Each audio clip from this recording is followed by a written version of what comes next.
police, Hawks and the SIU all appeared before the Standing Committee on Public Accounts in Parliament today. They were briefing MPs on allegations made by the former Eskom CEO, Andre de Ruyter. Our senior reporter, Ayesha Ismail, watching that story for us. She's joining us now from our Cape Town studios to give us the latest. Tell us what was said. What are some of the main things that came out? Good afternoon, Ayesha. Welcome to today, and thank you very much for your time. You were at that briefing this morning by these law enforcement agencies and updating Scopa around these issues at Eskom. All kinds of corruption allegations by its former CEO, Andre de Ruyter. Did anything new come out today? Well, quite a bit did come out of that about 4-hour meeting that took place at Parliament this morning. What's interesting is that the law enforcement agencies were at pains to explain to the members of Parliament who are members of Scopa that they are indeed doing everything that they can to look into the allegations made by the former Eskom Group CEO Andre de Ruyter, because some of the members of Parliament, and especially the chairperson of Scopa, actually went as far as to say to the law enforcement agencies that it would appear as if they lack the political will to invest, or sorry, to investigate the allegations made by Andre de Ruyter.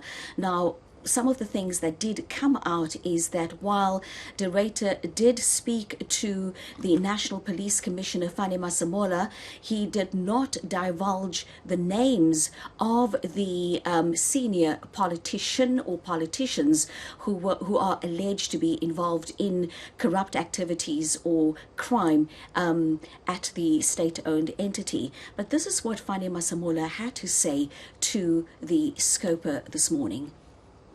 The information on slide 5, Honorable Chair, yes, Mr. de Ruyter did mention it to me. The one about Matselago did mention to me long before, that is, long before he did the submission to the committee.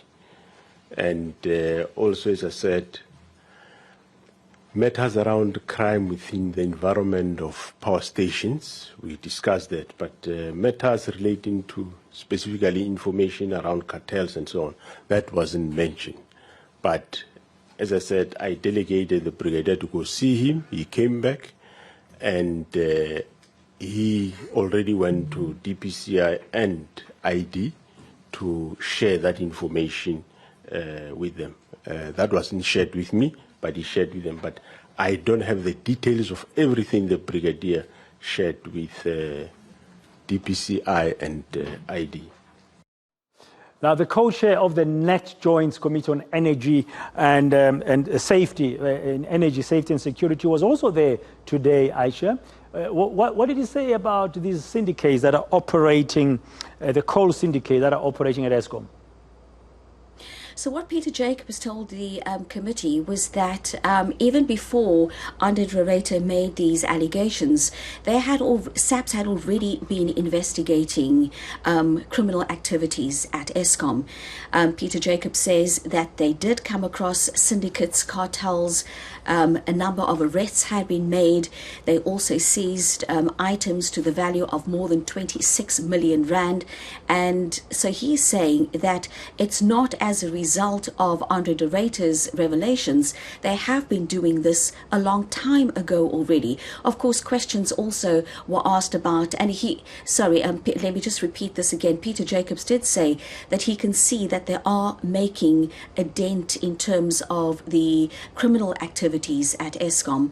But then on the other hand, members of Parliament were saying, but then why the need for the army to be deployed if you are seeing a decrease in criminal activities? And Peter Jacobs says, well, the army is part of this whole Energy Safety and Security Priority Committee.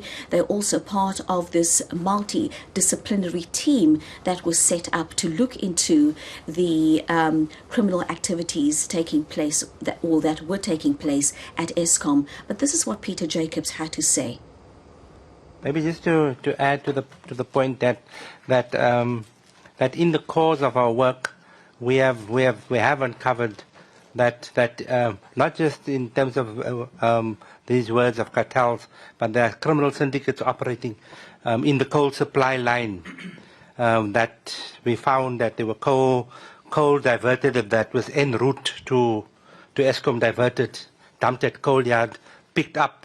We've raided a number of those coal yards. We've identified the owners of the coal yards. We've, for example, one farm that is about 400 hectares, as we uncovered on the farm 28 sub-coal yards, which were rented out to various people. That farm owner was fined on the one end, and the various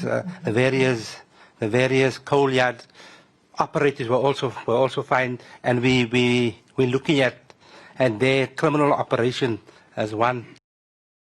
Some of what was said earlier today in Scopa by representatives and officials of various law enforcement agencies.